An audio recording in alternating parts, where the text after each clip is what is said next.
Welcome to another episode of Home Sweet Home. My name is Rod McCall. And I'm Scott Nichols. I just love summer. You do? I do. I love summer. Summer's great. I mean, I know you got the added heat. It is Texas, and it is hot outside today. Always in Texas. Well, yes. But I love the heat. I hate the cold. I love the heat. So that's why I moved from the north. Me too. I do not. I can take the heat. I can cool down. I can drink more liquids. Makes me go to the bathroom more, but I definitely can drink more water and tea. So I'm good with that. But the sunlight I think is what I like the most. So here's what I want to ask. Okay, right? Because you have left the teaching field and entered into this crazy idea of working all year long.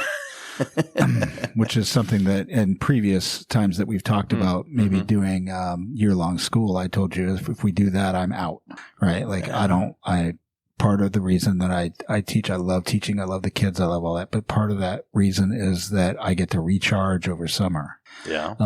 And yeah, it may seem too long for some people. But I don't think so. I like to do a lot of things. Of course, I have been in previous lives where I worked year round. Mm-hmm. And I still found time to recharge. And so whether you're a teacher or not doesn't really make a difference. Sure. So when my curious question here is what do you do to recharge? And especially now that you're working over the summer, what are you doing to recharge yourself? I think one of the biggest things that I've been focusing on, and I noticed this when we went to Hawaii last year. It was probably the biggest surprise for me because last year we went to Hawaii at the tail end of school year. In fact, I missed the last week of school and graduation to go to Hawaii. And I remember that. Yeah. And it was, I love being in Hawaii, but I was absolutely exhausted. I was physically beat up. I was emotionally beat up. I was mentally beat up. And so what I noticed is that even though we were in paradise, all I wanted to do was sleep. I was fine going to the beach and doing absolutely nothing. In fact, there were times where I'm going, you know what? I'll just stay here on the ship. I'll go find me a place out up on deck. I'll have my book, and I'm good just doing absolutely nothing. If I fall asleep, so be it. So right. I guess what I'm saying all this is that rest is what I like to do. Sleep late. That's what I've been doing. Yeah. Taking naps when times afford itself, taking a slower approach. And so that way I kind of rest both physically and mentally. Yeah. No, that's awesome, right? Like yeah. I can definitely identify with the sleeping late. I did that this morning. And when I talk about sleeping late, typically my day, certainly during the school year, is I'm up at 4 a.m. Okay. So if I sleep until 6:30 or 7, that's late for me. Yeah. And I love it. Oh. But I still have plenty of day, so that's nice. Mm-hmm. I like to do some exercise. I like to get outside. Mm-hmm. A couple of years ago, I bought a bicycle. Yeah. And I don't get out on it enough, but when I can, I'd like to go do like a 10-mile ride. Ooh. That's just a lot of fun. Here in Texas, there's a lot of trails. There are. And I'm sure there are many places. When I lived in Florida, there was lots of trails as well. There was just a lot more critters on them that people get nervous about, large and small. Yes. But I like to get out. And the town that I live in has McKinney, Texas has the motto of unique by nature. So there's lots of nature trails that I love. That's one of the things I love about that city, as opposed to the towns around it. So it's just very, very much refreshing to get outside as much as you can. Yes. And I will say that, for years ago, I bought it. In fact, I got it right at the start of COVID. I got me a Peloton and I liked it. It was fun, but I found that I do better when I'm outside. Yeah. And so I enjoy doing that. I've restarted. I've been doing it for a couple of months now. Again, going out early in the mornings. I got to go early now because, well, by 8 o'clock it's 85 degrees. But I like going out in the mornings and walking the neighborhood. See, and that's my own personal experience with indoor exercise equipment. Yeah. In your own personal home, whether it's a treadmill or a bike or a Bowflex, is that they become the most expensive clothes racks that I've ever seen in my life. So yeah, I used to have treadmill and do all that, but there's just nothing like getting outside. My wife likes to run. Really? And she hates running on the treadmill. She wants to get outside and move distance, not just run in place.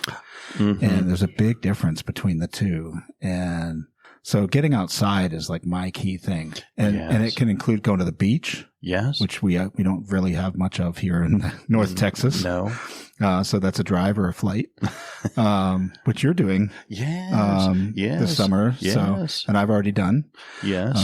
But we've got, you could be hiking a mountain, which we also don't have very much of here in North Texas. But I've done this in Colorado, New Hampshire, Virginia. When I lived in Pennsylvania.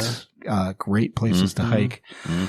So even if it's a drive for a weekend, do a little vacation for a weekend and get out and do something outside. I mean, for me, that's also part of that goes back into that rest thing because I do. There's something about nature. There is.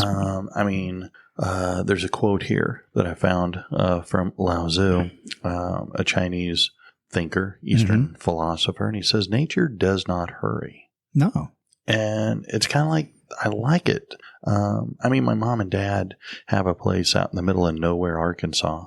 And it's kind of nice to go there because it's way off the beaten path and it's quiet. Yeah. And there's something to be said when you live in a big metropolitan center like we do. There's so much noise. There is. And so being able to get away where there's less noise with sunshine, as I think we've talked many times before about the value that sunshine has in shaping our mindset. Sure. Of course, there's the vitamin D itself. But there is a thing called seasonal depression. Yes. And I would say that I had that when I lived in New Hampshire. And when I moved to Florida, that kind of went away because guess what? It's the sunshine state, right? It was sunny all the time. And we get that in Texas too, actually, believe it or not. Dallas, Texas, has one more day of sun a year than Orlando does. Really? It's just not as warm all year. Which is why Disney and Universal don't build here, although Universal has a small park there. Well, yeah, that's true. They are building. But, being outside, I think is huge. My wife likes, she talks about something called grounding. Okay. And it's this idea of connecting your physical body with nature directly, right? Okay. And so she does this when we go to the beach. When we went to California, she wanted to really relax, and to do that, she took her shoes off and her socks and walked in the shore on the sand of the Pacific Ocean. And it's just that there's a grounding effect that takes place with that calms everything in your body. And so, there's some real stuff there that connecting with nature is really important. When we go to Florida, we're going to be on both the Atlantic side and the Gulf side. I'll try that, and I'll have to share with you if check it out. I experience that. I think the Gulf side might be more grounding, might be better. Well, I love the Gulf. The sand was softer and it was whiter. It is. And the salinity is higher too there, so you get more salt. Well, it's easier to float in the Gulf than it is on the Atlantic side. Well, I was afraid that if I got too far out the last time I was there, that the waves would suck me out, and then I'd be saying, hello, Spain. On the Atlantic side, yes. Yes, it was pretty crazy. But, you'd probably never make it to Spain. Probably not, but So, well, what else is something we can do? I mean, spending time with family and friends is important. Oh, yeah. I like to do that. I know that, certainly when you were teaching at the end of the year, you were always saying, hey guys, can we get together for lunch a couple of times over the summer, right? Like that's important because, your colleagues are friends as well. So that gives you a little recharge. I know that for me, I'm taking a long trip to, New Hampshire. And along the way, going to be connecting with friends and family, at various parts of the country. Driving this time. So lots of long vacation. Not everybody can do that, but you can fly, you can have a family reunion, you can make those connections. And I know that some people are like, family, like, I don't want to spend time with family. I get that. Right. I mean, everybody has family drama, but just for a few minutes, right, to connect, especially if you live far apart. And I yes, family does provide a connection. Yeah. And so therefore it is, I think it's important. I think it does us a lot of good to be able to have family connections. Okay. In regards to being able to connect with our past, to understand, where we come from. Yeah. And so I agree. I enjoy our family time. We went to Missouri back in the end of May over Memorial Day weekend, and it was fun. I got to spend some time with family. I got to spend some time with friends. And, one of the things that I find is that when we're spending that time together with people you like, or mostly like, I tend to laugh. We tell stories, which may have levels of degree of honesty and truthfulness, but I find that there's a lot of laughter. And I think laughter helps me relax. Absolutely, right? That's a release. That's an absolute release. I think that's why a lot of people like sarcasm. Yeah. Some people don't, right? It's not a great thing to use as a teacher because lots of students don't necessarily like it. But no. And some people are better at it than others. I have been told that my sarcasm is more mean than funny. But laughing is good. Yes. Also, along with that family and friends thing is, if you get a chance to get together, I mean, a little bit of forgiveness goes a long way to releasing stress. There's... You're looking them in the eye. You're talking. There is so much that can be misconstrued, even in just a phone call. But especially with text or emails, and there's just something about that one-on-one connection, that physical proximity when you're having a conversation, maybe being that, I forget what they call that, but when you're behind a screen and, you're a big tough warrior behind the screen and in front, you're a little pussycat. But like the Wizard of Oz? I guess so. But I think that you're right. When you're together with family, if there's some ill wills, you can work through those ill wills. Sure. Because ill wills, you're right, not only create stress, but it also creates an anchor to our happiness, to our sense of well-being. So, but I agree. Summertimes, I know so many folks that have family get-togethers. If not every summer, when they do get together, they are in the summertime. Yeah. And so I like that. And it's kind of neat to meet extended family. Second cousins, kids, or nieces and nephews, and then their kids. I know for me, I've got family all over the country. Yeah, I do too.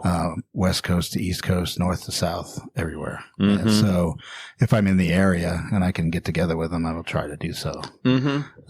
So it's always a good connection. Always a good connection. I think that one of the things that I do a lot of, starting in the spring, really, when things start getting warmer and I start getting a little bit more energized because the sun's out a little more often and we stop having ice and rain and more daylight. Although we get more rain here, but one of the things I like to do is to clean up.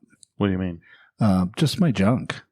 Okay. Right? Like over the winter and over the work year of fall to winter to spring, like I just stack up a lot of junk. Okay. Yeah. In my bedroom, in my kitchen, in my study, in the garage, all over the place. And I find it relaxing to just kind of go through that and throw stuff away. You know, you say that, but, or as you say that, I should say, I'm thinking, okay, that's actually when we do. We'll clean out the garage. Yeah. We recently consolidated some stuff from a big storage shed to a smaller storage shed. Yeah. And Save a little money. let's save some money, but you know, you go through and you go, man, do I really need this stuff? Do I really? So as somebody who's moved a lot, Yeah. I have a tendency to move, and then I have boxes. And then so a year after I've moved, there's still a box Mm-hmm. that I haven't opened. And I have to ask myself, whatever's in that box, do I really need it? Yes. Because I haven't looked at it in a year. So that's kind of where we're at. And that's where I was going, you know, because yes, when I went through the divorce, we had a ton of stuff. When we had I guess you can say our garage sale, Sure. we filled literally a school gymnasium with all the stuff, just Right. my stuff. And then as Sherry would move from place to place, and as I moved from place to place, and then as we joined together after we got married and moved place to place, we have indeed consolidated, and we have far less junk. Right. But I will say, since we've been stationary for the last 6 years, we have acquired a few things, and it's kind of like, yeah, maybe it is. So yes, our garage will be the next big hurdle to I've start. been in my current location for 4 years now, and I could say that my storage garage definitely has a lot of stuff in it that did not come with me to Texas. That said, over the summer for me, given that my wife is a teacher and my eldest daughter is a teacher, that they've had to vacate their classrooms because they're going to open new schools. That storage garage is now filled with They're teaching junk. all of their classroom stuff. And so I really can't do much with it until I can get rid of that in August. But Well, when I do, I will clean it out the rest of the way. but here's the thing I wonder. When we're doing that, it has maybe not just a physical benefit, but maybe a mental benefit. I think it does. I think there's an attachment we have to stuff. And if we clean it out a little bit, our life gets a little bit simpler. And I will tell you, the more simple my life is, the happier it is. Yeah. The more complex it is, frankly, the less happy it is. This is why when kids ask me how come I don't run for office, Oh yeah, I don't want my life to be complex. No, yes. and I can't think of a more complex life than that. So I'm thankful for those who do want to do that, but I just do not. Well, you know, something that I like to do is when the weather warms up. And living here in Texas, there's not a lot of opportunities to do it because it gets so hot. You got to have your AC in your car. Yeah. But I am a big music buff. And I love to drive with the windows down, with my arms sitting out, with that music on. Yeah. And I just love listening to music. Yeah. I mean, for that reason, like I told you, I'm going to go on a road trip for a couple of weeks. I mean, during that road trip, I will not listen to I'll listen to a few podcasts, but I won't listen to like audiobooks or any of that. I will listen to lots and lots of music. I mean, I have Sirius XM. Yeah. I have Apple Music with loads of lists on it. And we will cycle through those and maybe create some new ones along the way. But I like you, I love music. It helps me in town. Yeah. I know we've talked about this before, but one of the things that's kind of fun is that depending on the music, it can influence how you drive. Yes. So I tend to listen to very upbeat music. Oh, I do too. It actually complements my driving skills. Well, you and I have similar driving skills and tolerances. Similar, yes. Again, I But love. music is a huge relaxer. I think. I think so. Music makes you think introspectively. Mhm. The lyrics are, depending on what music you're listening to. Mhm. But of course, I like all genres of music. So they're Me depending too. on my mood. I mean, I can go from Five Finger Death Punch down to Simon and Garfunkel, Or Disney songs, Disney musicals. I mean, oh yeah, whatever, right? I mean, I listen to all of it, so it's interesting what music can do to your mood. So, well, I like to listen to music, especially when I read. In fact, that's my you listen while you read. I do. It's background. I cannot listen to. I can't have the TV on with the TV Sure. show because I'll watch the show instead of read. Sure. When I try and read, excuse me. When I try and read with just total silence, Yeah. I get very distracted by all the noises. Right. The noises of the house, the noises of the neighborhood. So with a little bit of music on in the background, it helps kind of quiet my mind so that I listen, but I love to read. Yeah. I mean, I'm reading all kinds of books. I feel like I've got like 5 books going. Wow. Well, I read a chapter here and then I go to something else and then somebody else says, "Hey, you got to read this." And, so you definitely have ADHD with reading. I feel like it. Yeah. 'Cause I read, but I get distracted a lot. Sure. Sometimes it's just all the crud going on at the house. Sometimes I find I need to leave the house. So now I'll read 2 or 3 books at a time, but I have to read, I read like 1 at night. I change to 1 in the morning. I've got about usually doing a novel and then maybe an informational text of some sort, historical or something, and then one related to work. But I read them at different times of the day, so it's kind of compartmentalized. Of course, right now I'm only reading 1 book. And at the current time, I'm reading Gods and Generals by Jeff Sharma. Ooh, yes. Great book, history, but also novel. It's very nice. I've read several books by him, and his son has taken up historical writings, and so I've enjoyed his son's too. But reading for me is fun. Yes. It allows me. I like reading. Reading is very relaxing, and it goes along with this idea of just having some alone time. Mm-hmm. Right? Getting yourself to a place where you can center yourself and just kind of be alone, right? And have some of your own thoughts. I know my wife likes this. She likes to get up in the morning on a daily basis, and we live in a small space, so I give her 1 room and I stay in the other one, and it actually works out because we both want to have this quiet time in the morning where we're alone. I do some reading. She does some reading. It just gives us a little bit of space, and but doing that over the summer is great. Like I tend to read a little bit more over the summer because I have a lot of time. But taking that book, combining it with the quiet time and maybe the beach, that's like a trifecta, right? Oh. Where you can center yourself, ground yourself, read a book, be alone, listen to music. I mean, I can't stress enough that vacation is important. Well, let me ask you this. 1, yes, I totally agree with vacation. Get away from all the crap in your day-to-day We're way routine. too busy in this country. But when you are reading, do you like to read a physical copy or from an Kindle or an ebook? I read physical copies, yeah.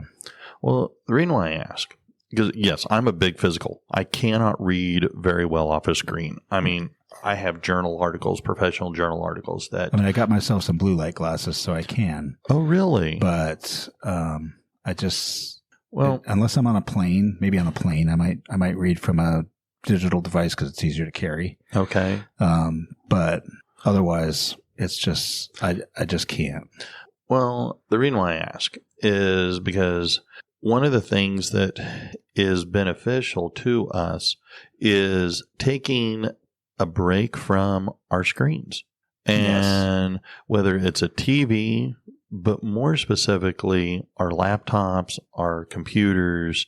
Most every job anymore, or a large percentage of jobs, have us working on a computer screen.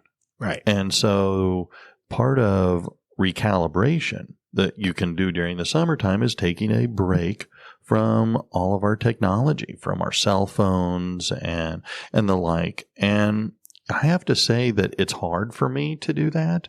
I agree. Because I like to play games on my phone. But at the same time, I do it. One of the things that I enjoyed about going to my parents was that they were in cell phone hell. Mm-hmm. And they didn't have good cell service, no internet. And so you were kind of cut off, forced technology shutdown. That brings me into digital withdrawal.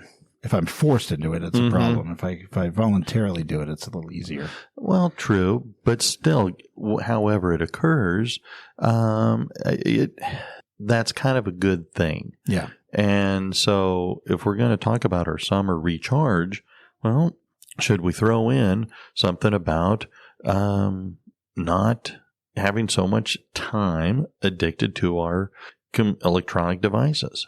Oh, I think so. I think definitely cutting back on that. I think if there's certain activities that you can do that will automatically kind of bring you back from that, right? Like reading a physical book. Mm-hmm. You just don't necessarily have time to be looking at your device if you're reading a physical book somewhere. Well, if you're riding a bike, it's a little bit more difficult, right? To be surfing the socials. Mm-hmm. So, distracting yourself with some activities that are less digital friendly is one way to make that happen. But I think that, a lot of people go on these digital fasts where they pull themselves back from the socials or whatever to try to do that. Or, I keep work email on my phone. A lot of people do not. Mm-hmm. I get that. It doesn't bother me. I don't spend lots of time on it. But, separating your personal device from work as far as what's on there can help. But I think that the digital stuff has just taken over our lives.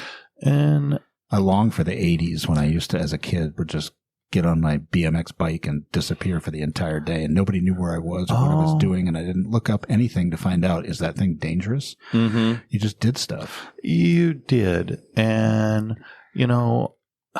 I sometimes, when you talk about alone time, what do you do with your alone time? Well, if your alone time is being on social media, are you really alone? Is that really a rest and recharge? Or is it more of a occupy because you don't know what else to do with your time? It's interesting because there can be too much alone time too, right? Mm-hmm. I know that, over COVID, I think I don't know the statistics specifically, but I believe that the suicide rate went up. Oh, it did. Probably hard to tell because they probably classified some of it as COVID. Oh, yeah. But we were all isolated, right? And we were isolated to the point where we kind of forced on social media to be not isolated, which we only discovered, I think, makes us even more isolated because I don't know if you've noticed on social media, but everybody has outrageous opinions that they never share face to face. Really? So, it's easy for somebody to get on social media and just absolutely criticize and judge everybody else. Mm-hmm. And so a lot of what you see is just smashing other people, and it can be really depressing. And so I definitely think getting away from that, certainly doing whatever you can to change the algorithm for yourself by looking at the right things, block those things that are depressive, but ultimately, like getting off of it for a time is definitely good. And I've talked about this many times. My youngest daughter dropped all of her social media for like a couple of years, and her mental health went way up. Right, got much, much better, and she was able to fix a lot of things in her life. So, I mean, from experience, right, it's not empirical, but definitely what we saw there was valid, and I've seen other people do that too. It has a negative effect on all of us. Now, what I don't think is bad is New York Times games like Wordle. But not trying to put a plug in for the New York Times, but I happen to do Wordle every day, and it's actually a social thing. I have a bunch of people that we share what our Wordles, and it takes 20 seconds, and it's just a nice little competition. But that's a quick thing. Well, I am everything in moderation. Yeah. And I don't know that I would say cut it out entirely, but I think if you want to help recharge and, recenter yourself, which I think summertime can be a great opportunity for, I think it's important to scale that back, to cut down the amount of time or amount of hours you have on all those various social media. I mean, there is plenty of empirical science evidence to show the negative implications. And all we have to do is just unplug. Right. Not entirely, but take a pause, take a break, and, enjoy some of the many things that life has to offer. So, yeah. So I think that, in summary, right, what we're talking about is rest. Yes. Get some rest, and whatever that may be for you. It might be biking, it might be hiking, it might be backing off from the social media. It could be flying to the beach. It might be going to Italy. I don't, whatever your means and your desires are to rest, do that, and take that time, both you and your family, right, to relax, laugh, enjoy. Life is short. Enjoy each other. And do it. Enjoy it. Yes. Take a step back from the rat race. That's all I was thinking about today. I just think that in the midst of summer here, it's good to hear that we need to rest. We need to take a break. Well, I guess then that's how we'll end today, by saying goodbye, so we can we can go take a break too. So will do. All right. Well, until next time, I'm Rod. I'm Scott. See ya. Bye-bye.